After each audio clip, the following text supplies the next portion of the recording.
ونشهد أن لا إله إلا الله ونشهد أن محمدا عبده ورسوله. أما بعد فإن الخير الحديث كتاب الله وخير الهدي هدي محمد صلى الله عليه وسلم وشر الأمور محدثاتها وكل محدثة بدعة وكل بدعة ضلالة وكل ضلالة في النار. أعوذ بالله من الشيطان الرجيم. بسم الله الرحمن الرحيم. الف لام میم ذلك الكتاب لا ريب فيه هدى للمتقين الذين يؤمنون بالغيب ويقيمون الصلاة ومما رزقناهم ينفقون والذين يؤمنون بما أنزل إليك وما أنزل من قبلك وبالآخرة هم يوقنون. رب اشرح لي صدري يسر لي أمري واحلل عقدة من لساني يفقهوا قولي. اللهم أرنا الحق حقا وارزقنا اتباعه وأرنا الباطل باطلا وارزقنا اجتنابه. آمین یا رب العالمین. اللہ سبحانہ و تعالیٰ نے اپنے آخری نبی آخری رسول محمد بن عبداللہ صلی اللہ علیہ وسلم کو تمام نوع انسانیت کے لیے ہدایت کا سرچشمہ بنا کر بھیجا ہے. قیامت تک کے لیے وحی کا دروازہ ہمیشہ ہمیشہ کے لیے بند ہو چکا، ہدایت کا اتمام ہو چکا. اللہ سبحانہ و تعالیٰ کی طرف سے جو ہدایت کا سرچشمہ ہمارے سامنے قرآن کی صورت میں موجود ہے، اس کی تمام آیات بینات بالکل واضح ہیں. قرآن ہمارے لیے اللہ سبحانہ و تعالیٰ نے اس لیے نازل کیا کہ اس کے اندر ہدایت اور حکمت کے وہ موتی پوشیدہ ہیں جن سے انسانیت قیامت تک سیر نہیں ہو سکتی. اور یہ قرآن کا معجزہ ہے کہ ایک عام آدمی جس کی تعلیم زیادہ نہیں ہے وہ بھی اللہ تعالیٰ کے اس کلام سے استفادہ حاصل کرتا ہے اور مطمئن ہوتا ہے. اور اس کے علاوہ وہ لوگ جو انتہائی ذہین فتین انتہائی اعلیٰ تعلیم یافتہ ہیں، جدید علوم کے ماہر ہیں، اپنے فیلڈ کے اندر ماسٹر ہیں، اگر وہ غور کرنا شروع کر دیں وہ قرآن کے عجائبات سے کبھی سیر نہیں ہو سکتے. وہ جتنا غور تدبر کریں گے اللہ تعالیٰ ان کے ذہن کے اندر مزید اس چیز کو اجاگر کرتا جائے گا کہ ابھی تک تم کچھ بھی نہیں سمجھے. قرآن وہ آسمانی کتاب ہے جس کا جواب شروع ہی سے طلب کیا جاتا رہا، ہاتھو برہانکم ان کنتم صادقین. اے وہ لوگوں جو قرآن کے اوپر اعتراض کرتے ہو، تم اس جیسی ایک آیت بنا کے لے آؤ اگر تم سچے ہو دلیل کے ساتھ. لیکن وہ وقت دور جہالت کا وقت ہے. عربی جو معاشرہ ہے اس کے اندر ان کا شاعری جو ذوق ہے وہ بڑا اعلیٰ ہے. دور جہالت کے شاعر بڑی بڑی گتھیاں اپنے شعروں کے اندر سلجھا دیتے ہیں،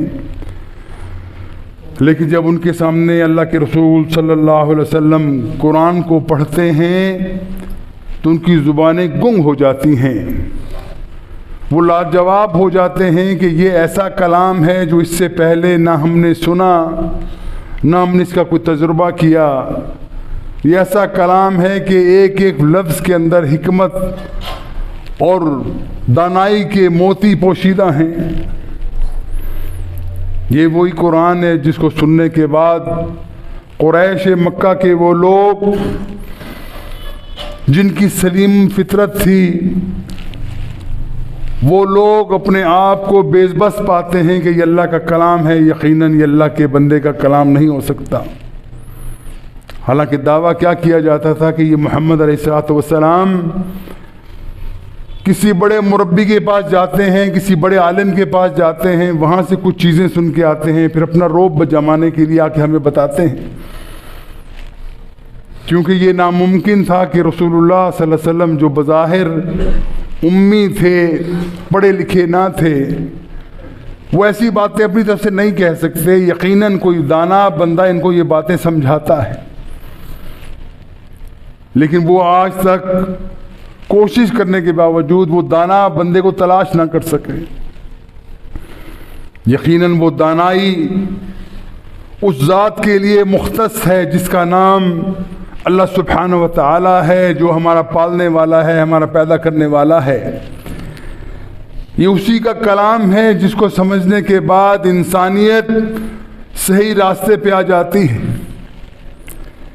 اسی کے بارے میں اللہ سبحانہ وتعالیٰ فرماتے ہیں الف لام میم، حروف متقطعات ہیں، ان کے بارے میں ترجمے کے بارے میں معلوم نہیں اس کا ترجمہ کیا ہے، نہ ہمیں معلوم ہے، نہ اللہ کے رسول نے ہمیں بتلایا ہے، نہ اللہ کی طرف سے کوئی وحی ہوئی ہے کہ ان کا مطلب کیا ہے۔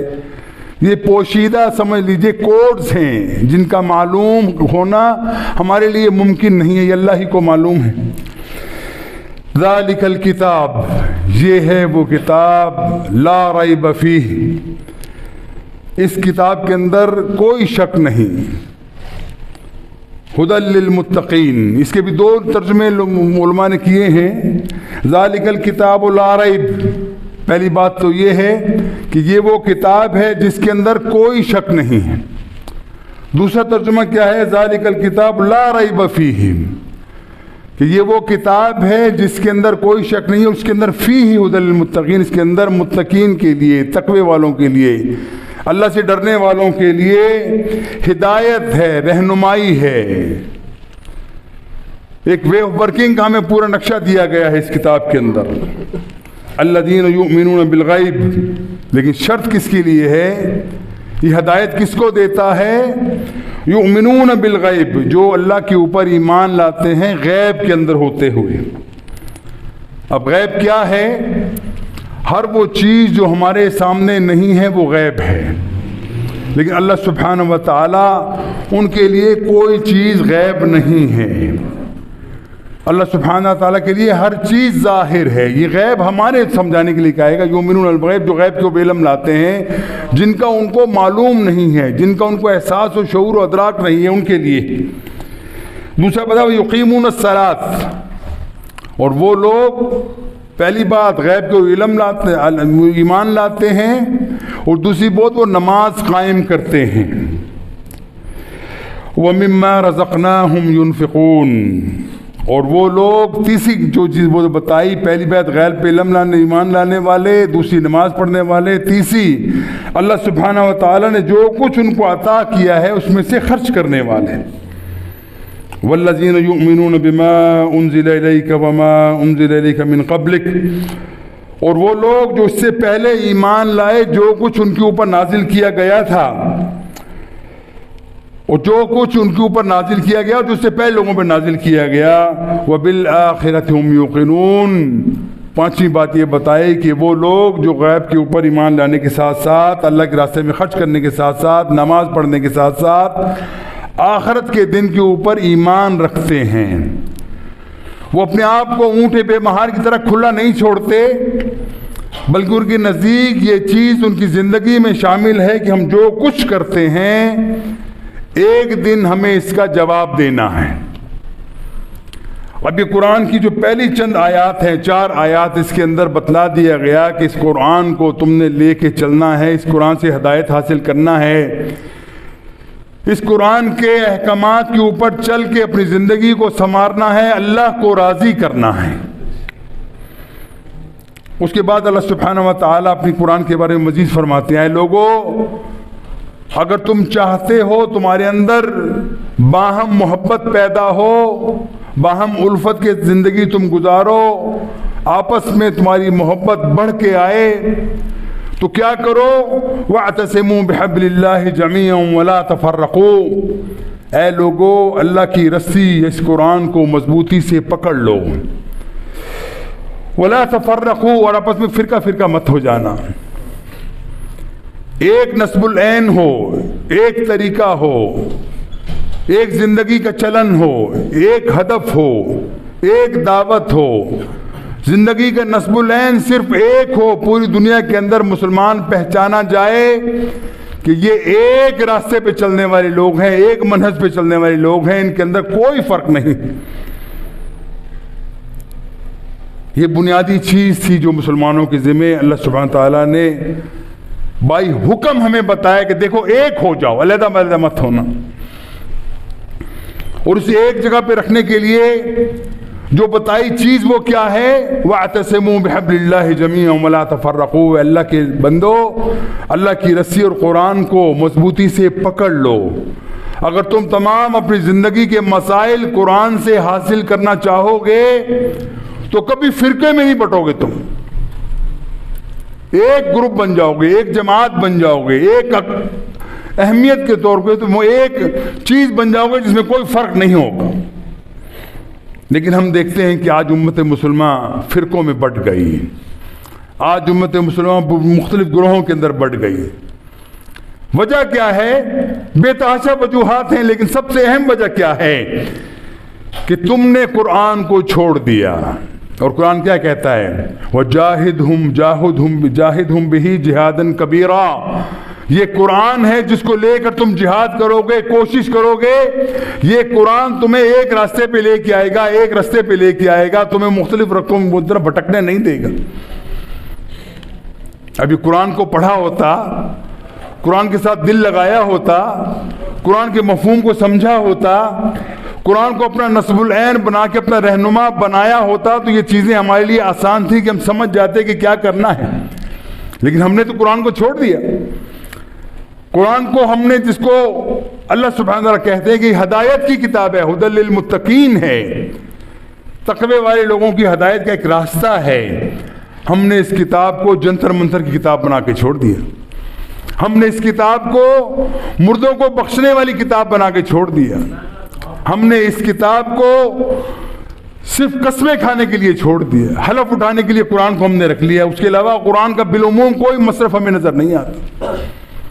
یہ کیسی عجیب بات ہے کہ قرآن ہمارے پاس اللہ کا حکم ہے، اللہ کی ہدایات ہیں، اور ہم اتنے مستغنی ہیں، اتنے بے پرواہ ہیں کہ ہم اللہ کے کلام کو پکڑ کھول کے سننا نہیں چاہتے، پڑھنا نہیں چاہتے، سمجھنا نہیں چاہتے۔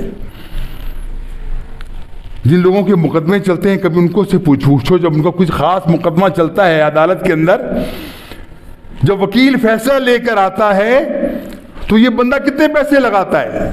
اچھے سے اچھا وکیل، بہترین ترجمان لے کے آؤ، دیکھو جج نے میرے بارے میں کیا لکھا ہے، کیا کون کون شکوں کی کون سی تعبیریں اس نے کی ہیں، میرے بارے میں کیا بتایا گیا ہے، میرے مقدمے کے بارے میں کیا بتایا گیا ہے، پوچھا جاتا ہے۔ ہم نے قرآن کو اتنی ویلیو بھی نہیں دی کہ قرآن ہم سے، ہم پوچھیں تو قرآن ہم سے کیا چاہتا ہے، قرآن ہم سے کیا مطالبہ کرتا ہے، قرآن کے احکامات ہم نے کہاں کہاں پہ کیسے استعمال کرنے، کیسے ان پر عمل کرنا ہے، اس کی کوئی ضرورت محسوس نہیں کرتے۔ اور پھر کہتے ہیں کہ ہم مسلمان ہیں، ہم اللہ کے رسول کی محبت کرنے والے ہیں، اور اللہ کی کتاب کے اوپر ہمارا ایمان ہے۔ یاد رکھیے ایمان کے بنیادی اجزاء کے اندر شامل ہے کہ ہم اللہ کی کتاب، اللہ کی نازل کی ہوئی تمام کتابوں کے اوپر ایمان لائیں، جس کے اندر توریت ہے، زبور ہے، انجیل ہے، صحیفہ ابراہیمی ہے، اور آخری قرآن، آخری ٹیسٹیمونیل قرآن ہے، جس کے اوپر ہمارا ایمان ہوگا تو مسلمان ہوں گے۔ اور اگر ہم مسلمان نہیں ہیں، اگر ہم قرآن کے اوپر ایمان نہیں لاتے، اس کا مطلب ہے کہ ہمیں اس کے اوپر ایمان لانے کی وہ ہے ہی نہیں، ہم نے اپنے آپ کو دھوکہ تو دیا ہوا یقیناً کہ ہم مسلمان ہیں، لیکن در حقیقت ہم مسلمان نہیں ہیں، کہ اللہ تعالیٰ کے پیغام کو نہ دیکھنا چاہتے ہیں، نہ پڑھنا چاہتے ہیں، نہ سمجھنا چاہتے ہیں۔ کتنی عجیب بات ہے کہ ہم 10 15 20 سال یا 50 60 سال زندگی کے لیے کتنی محنت کرتے ہیں۔ چھوٹا سا بچہ 5 سال کا بچہ ہوتا ہے، اس کو دیکھنا کیا کرنا ہے، اس نے ABC پڑھاؤ، اس کو اچھے سے اچھے انسٹیٹیوشن میں ڈالو، بہترین ٹیوشن لگواؤ، کیوں؟ تاکہ یہ سیکھ جائے۔ اگر تمہارے پرائمری میں آئے گا، پھر اس کے بعد مڈل میں آئے گا، پھر میٹرک، اس کے BA MA کرے گا، پھر اس کے بعد پروفیشنل بن جائے گا، یہ ڈاکٹر بنے گا، انجینئر بنے گا، بڑا سائنسسٹ بن جائے گا۔ کس کے لیے؟ چند سالہ زندگی کے لیے، اور وہ بھی آپ کے کام کے نہیں ہے، ماں باپ کے کام کے نہیں ہے وہ زندگی۔ بچے کے لیے محنت کرو گے، سب کچھ کرو گے، لیکن بچے نے پڑھ کے جو کرنا ہے وہ آپ کو معلوم ہی ہے۔ جیسے ہم نے اپنے ماں باپ کے لیے کیا، ایسے ہماری اولاد بھی ہمارے لیے ایسا ہی سوچے گی، یہ پڑھا دیا ٹھیک ہے، کون سا احسان کیا ہم پہ۔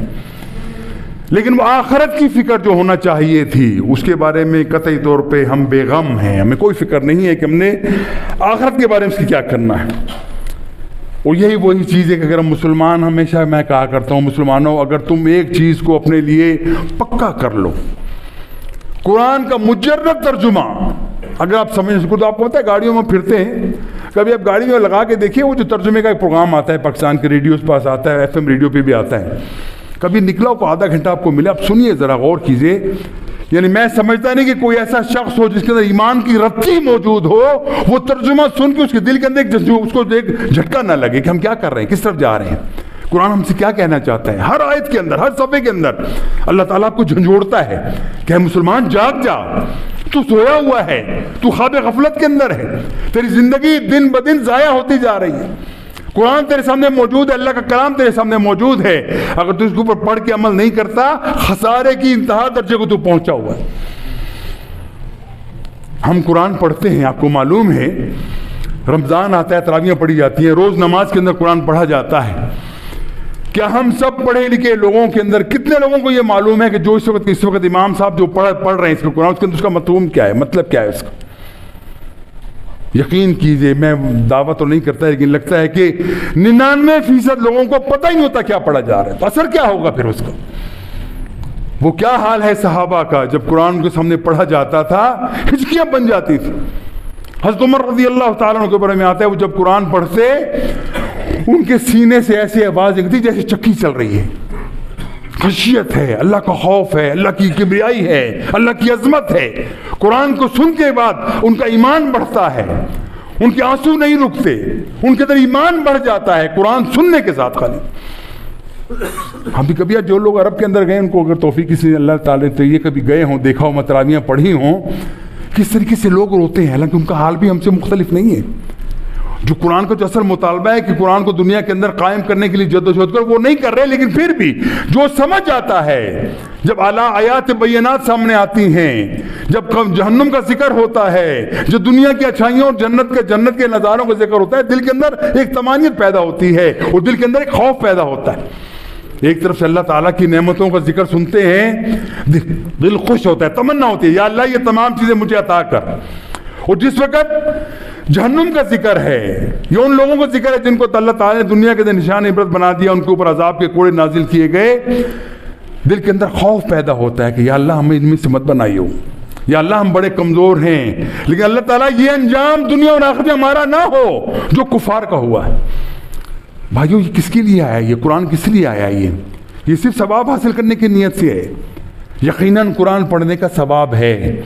اللہ کے رسول فرماتے ہیں کہ الف لام میم یہ ایک لفظ نہیں بلکہ 3 لفظ ہیں, ہر لفظ کے اوپر آپ کو ثواب ملتا ہے. آپ کی گناہوں کے اندر کمی ہوتی ہے, آپ کے ثواب کے اندر درجات میں بلندی ہوتی ہے, اس کے اندر کوئی شک نہیں. قرآن پڑھنے کا بہت بڑا ثواب ہے. لیکن یاد رکھ لیجیے, اس مجرد سے قرآن پڑھ کے ثواب حاصل کرنا, اس کے اوپر عمل, اس کو سمجھنا نہیں ہے, اس کو عمل نہیں کرنا, اس کو دنیا کے اندر پھیلانا نہیں ہے, اس کے نظام کو قائم نہیں کرنا, یہ اس سے بڑا جرم ہو آپ کا ثابت ہو. وہ ڈیبٹ کریڈٹ جیسے ہوتا ہے نا, آپ نے اکاؤنٹ کے پیسے ڈالے ہوئے, آپ کا ہر مہینے کریڈٹ بھی ہو رہا ہے, کچھ آپ ڈیبٹ بھی کر رہے ہیں, نکال رہے ہیں, وہ ڈیبٹ ہو جاتا ہے, جب کوئی ڈالتے ہیں تو کریڈٹ ہو جاتا ہے. اس طریقے یہ سمجھ لیجیے قرآن پڑھنے کے بھی ڈیبٹ کریڈٹ کا حساب کھلا ہوا ہے. آپ جب کوئی آیت پڑھتے ہیں, کوئی سورت پڑھتے ہیں, آپ کے ہاتھ میں کریڈٹ ہو جاتا ہے, اتنے ثواب مل گئے, اتنے نیکیاں اس کو مل گئی. لیکن جب اس کو عمل نہیں کریں گے, آپ قرآن کے احکامات کو سمجھیں گے نہیں, ہو سکتا ہے جتنا آپ کو کریڈٹ ہوا ہے اس سے زیادہ آپ کو ڈیبٹ ہو جائے. کہ یہ کیسے نامعقول قوم ہے کہ اللہ سبحانہ وتعالیٰ حکم دیتے ہیں, حکم کو ماننے کو تیار نہیں. اللہ تعالیٰ کہتا ہے یوں کرو یوں کر, سمجھنے کو تیار نہیں. سمجھیں گے کیا وہ جب ان کو پتہ ہی نہیں, معلوم ہی نہیں. اور سمجھتے کیوں نہیں کہ وہ روٹی کا ٹکڑا جو ہے نا وہ انگریزی کے پیچھے لٹک رہا ہے, وہ عربی کے پیچھے نہیں لٹک رہا. ہم سمجھتے ہیں کہ بیٹا جب تک انگریزی نہیں پڑھے گا تو اس کو نوکری کیسے ملے گی, جاب کیسے ملے گا. جب تک وہ اپنی میتھمیٹکس نہیں پڑھے گا تو حساب کیسے سمجھے گا, کہیں نہیں کر سکتا, بزنس بھی نہیں کر سکتا. لہٰذا وہ نوکری کے چھوٹی سی پرچے کو حاصل کرنے کے لیے, معمولی حقیر چیز آنے کے لیے ساری زندگی لگا دے گا, جس سے آنے والی زندگی ہمیشہ ہمیشہ کی زندگی سنورنے والی ہے, اس کے بارے میں کوئی پرواہ نہیں, کوئی فکر نہیں. یہ قرآن کی بہت بڑی توہین ہے. اور یہی بات قرآن کہتا ہے کہ قیامت والے دن یہ قرآن دعویٰ لے کے اٹھے گا اور کیا کہے گا, اے اللہ یہ وہ قوم ہے جس نے مجھ سے چھوڑ دیا تھا، مجھ سے ہجرت اختیار کر لی تھی. اللہ یہ وہ قوم ہے جس کے سامنے میں موجود تھا، یہ مجھے اٹھاتے تھے، چومتے تھے، مجھے صبح شام میرے آگے پیچھے میرے نیچے سے گزرتے. حقیقت یہ دیکھیے اب بھی لگتا ہے گاؤں میں ایسا ہی اب بھی ہے. جس گھر سے ہم جاتے ہیں گھر کے اوپر انہوں نے ایک لگائی ہوتی ہے تختی، اس کے اوپر قرآن پڑا ہوتا ہے. کیوں؟ برکت کے لیے جی ہمیشہ قرآن کے نیچے سے گزر کے جائیں گے. دلہن کو گھر سے رخصت کرنا ہے، وہ نماز بے شک نہ پڑھتی ہو، اس کو نماز بے شک آتی ہی نہ ہو، لیکن قرآن کے نیچے سے گزارنا ہے برکت کی نیت سے. یہ کیا شعبہ بازیاں بنا رکھی ہم نے قرآن کے ساتھ؟ یہ قرآن کی توہین نہیں ہے. یہ قرآن کے ساتھ جو مذاق کرتے ہیں، یہ اللہ تعالیٰ کل ہمارے منہ پہ نہ دے مارے گا کہ تمہارا یہ حال تھا کہ تم نے قرآن کو مذاق بنا لیا تھا. قرآن کو اٹھا کے پڑھنے کی کبھی تم نے کوشش نہیں کی، لیکن برکت کے لیے اپنے پاس رکھا ہوا ہے تم نے. جب قسمیں کھانی ہے تو قرآن کے اوپر ہاتھ رکھ کے قسم کھانی ہے تم نے. بیٹی کو قرآن جہیز میں بھی دینا ہے، زبردست سجا ہوا بہترین قرآن ہے، لیکن نہ کبھی خود کھول کے پڑھا، نہ بیٹی کو کبھی تلقین کی کہ تجھ کھول کے پڑھ. یہ کیا منافقت والی زندگی ہم گزارتے ہیں. پھر اس کا نتیجہ کیا نکلتا ہے؟ خسر دنیا والآخرہ. جب تم قرآن کو چھوڑ دو گے، جب قرآن کو چھوڑو گے تو رسول کو چھوڑو گے. جب رسول کو چھوڑو گے تو تمہارا عذاب کا تمہارا کوڑ تمہارے سر پہ برسنے والا ہے. لیکن کب برستا ہے؟ یہ اللہ سبحانہ تعالیٰ نے رکھا ہوا ہے. دیکھو سنبھال کے دیکھو، تم جو کچھ بھی کرتے چلے جاؤ، اللہ سبحانہ تعالیٰ کو سب کچھ پتا ہے. اور اگر یہ اگر فوری اگر نتیجے نکلنے ہوتے تو کون ایسا بندہ ہوتا دنیا کے اندر اللہ کی مخالفت کر سکتا؟ لیکن اللہ تعالیٰ کے نے اپنی چیزیں اپنے سنبھال کر رکھی ہیں. دیکھو جو مرضی کرو، کھلی آزادی ہے تمہیں. تم اللہ کے خلاف اگر غلط کرتے ہو وہ بھی کرتے جاؤ، باتیں کرتے ہو وہ بھی چلے جاؤ، اللہ کو رسول کو گالیاں دیتے ہو، تمہاری نہ زبان بند ہوگی، نہ تمہاری زبان پہ چھالا پڑے گا. تم قرآن کی توہین کرتے جاؤ، کچھ بھی نہیں ہوگا تمہیں. لیکن کب تک؟ آخر تم نے جانا کہاں ہے؟ تمہارا ہدف کہاں ہے؟ تمہاری منزل کہاں ہے؟ تم نے کہاں پہنچنا ہے؟ ایک دن وہ آئے گا کہ سب کچھ تمہارے سامنے لا کھڑا کیا جائے گا. دیکھو یہ تمہاری حرکتیں تھی، یہ تمہاری کرتوتیں، اب بتاؤ کیا کرنا ہے تم. بھائیو یہ قرآن پکار رہا ہے، ہمیں صدائیں لگا رہا ہے کہ اے مسلمانوں آ جاؤ میری طرف، آ جاؤ میری طرف کہ میں تمہیں بتانا چاہتا ہوں کہ اللہ کے احکامات کیا ہیں. آ جاؤ میں بتاتا ہوں زندگی سنوارنے کا طریقہ کیا ہے. آ جاؤ میں بتاتا ہوں اس سے پہلے قومیں کیوں تباہ ہوئی ہیں. آ جاؤ میں بتاتا ہوں دنیا کے اندر جو عذاب مصیبتیں آتی رہی ہیں، عذاب آتے ہیں، اس کی وجہ کیا تھی. سب کچھ کھول کے رکھ دیا ہمارے سامنے. لیکن ہمارے پاس نہ وقت ہے، نہ ہمارے پاس اس کی گنجائش ہے. وجہ کیا ہے؟ کہ ایمان کے اوپر قرآن کے اوپر جو ایمان ہونا چاہیے تھا وہ ایمان ہمارے پاس موجود نہیں ہے. اللہ مرحم ربی، نام کے مسلمان ہیں، چلتی پھرتی لاشیں اربوں کے ساتھ دنیا کے اندر موجود ہیں، لیکن عملی طور پہ دیکھا جائے مجھ سمیت حال یہی ہے کہ اندر سے کھوکھلے، اندر سے ہمارے ایمان کی کیفیت موجود ہی نہیں ہے. یہ کیسے ممکن ہے کہ ہمارے اندر ایمان موجود ہوتا، ہمیں یہ معلوم ہوتا، ہمارا اس کو کنیکشن ہماری ہوتی ہے کہ واقعی یہ مشکل اگر ہم نے چھوڑ دیا تو ہمارے مشکل بن جائے گی. اگر یہ یقین ہمارے دل میں ہوتا ہم کبھی بگڑتے؟ کبھی نہیں بگڑتے. جو بڑے بیمار ہے، کوئی کینسر کا مریض ہے، اب اس کو ڈاکٹر دوا لکھ کے دے فلاں دوا تم نے کھانی ہے، اب اگر اس کو یقین ہے تو وہ دوا کھائے گا. لیکن کبھی اس کو بولو یقین ہو اور دوا چھوڑ دے، چھوڑے گا؟ وہ کبھی بھی نہیں چھوڑے گا.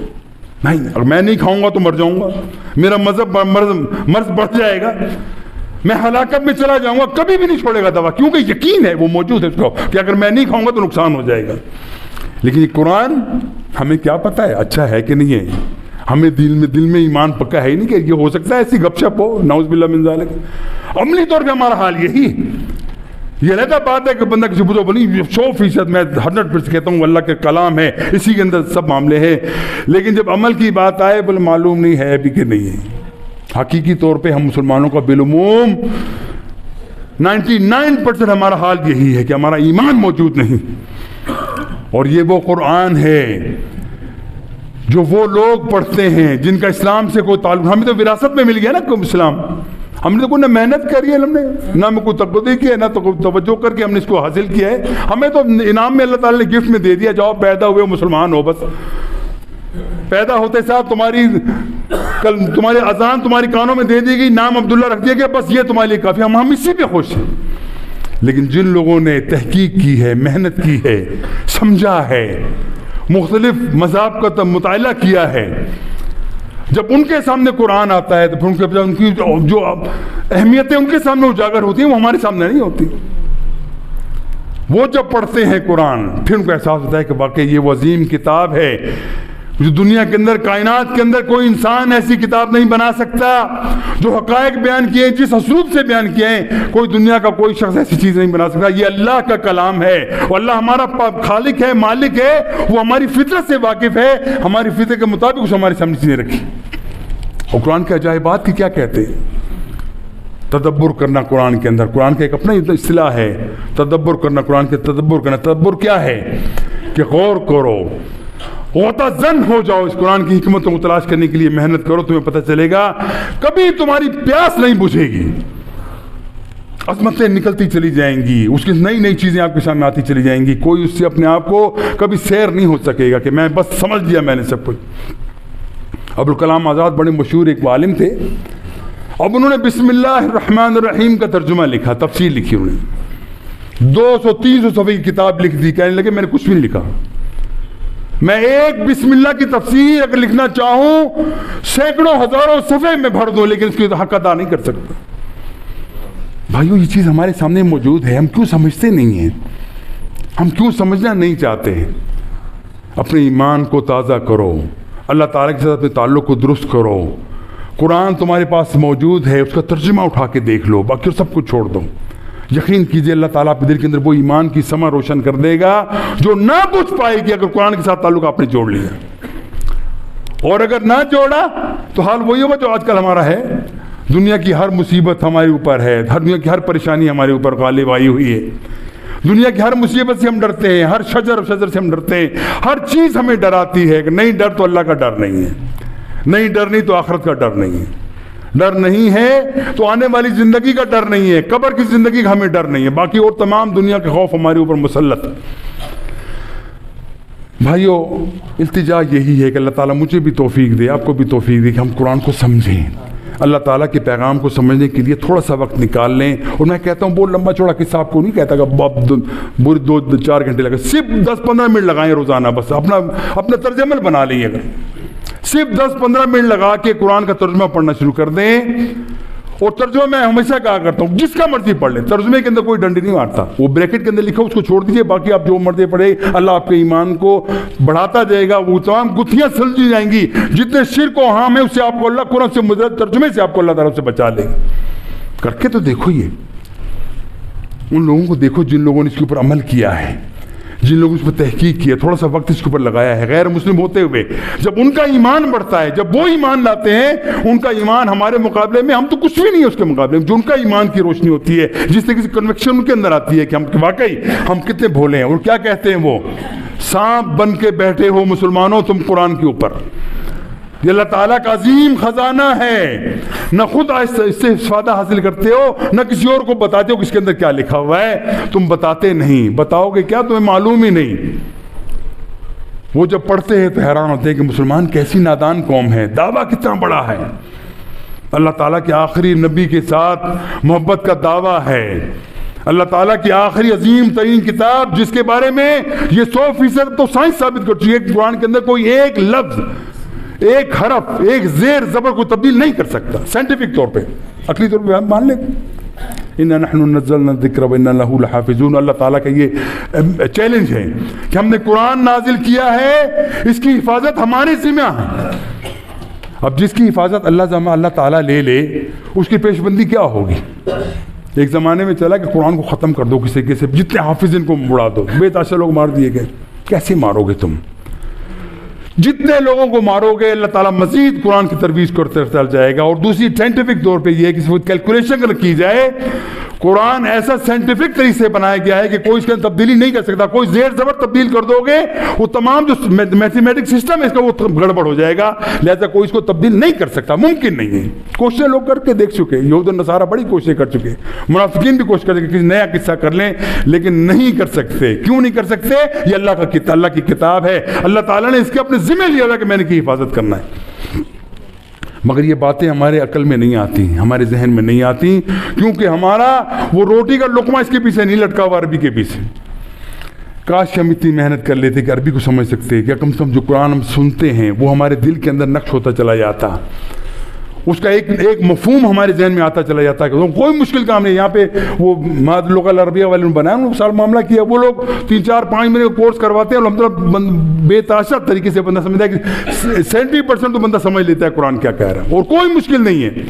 خاص کر ہم اردو بولنے والوں کے لیے تو یہ بہت ہی آسان ہے. تقریباً 70 سے 80% الفاظ ایسے قرآن کے اندر موجود ہیں جو ہماری اپنی زبان میں مستعمل ہیں. تھوڑا سا ان کا کنسٹرکشن مختلف ہے ان کی, لیکن حقیقت ہے کہ ہم سمجھنے میں کوئی مشکل نہیں. کوئی بھی آپ کوئی آیت اٹھا کے دیکھ لیجئے, مجھے آپ بتائیے, میں آپ کو بتاؤں گا یہ الفاظ ہماری زبان میں کیسے مستعمل ہیں. آسان کام. لیکن یہ کب ہوگا؟ جب دل میں تڑپ ہوگی. یہ کب ہوگا؟ جب پیاس لگے گی تو پانی کی طرف جائیں گے. اگر پیاس نہیں لگی, بھوک نہیں لگی تو کھانے کی پرواہ نہیں ہے. اگر پیاس ہمیں نہیں لگی کہ اللہ تعالیٰ سے بچنا ہے, اگر پیاس ہمیں نہیں لگی کہ ہم نے جہنم سے بچنا ہے, اگر پیاس نہیں لگی کہ ہم نے اللہ کے سامنے پیش ہونا ہے, تو اس کی اہمیت ہی نہیں ہے. پھر جو مرضی کیے جاؤ. ہمارا حال اس وقت مسلمانوں کا یہی ہے اس وقت پوری دنیا کے اندر, کہ مسلمان غافل ہے, اللہ تعالیٰ کے حکم سے غافل ہے, اپنی آخرت سے غافل ہے, اپنی زندگی کو آگے والی زندگی اس کس سے غافل ہے کہ ہم نے کرنا کیا ہے. حسبنا اللہ و نعم الوکیل. اللہ سے دعا ہے کہ ہمیں قرآن کے ساتھ سچی محبت, اس کو عمل کرنے کی توفیق عطا فرمائے. یہ بات صرف سننے کی حد تک نہ ہو, ہمارے دل کے اندر واقعی قرآن جاں گزین ہو جائے, ہمارے دل کے اندر قرآن کی حکمتیں آ جائیں, اللہ کا حکم ہمارے لیے اہم بن جائے, تو دیکھ لینا دنیا اور آخرت دونوں سنورنے میں دیر نہیں لگے گی. وآخر دعوانا الحمدللہ رب العالمین.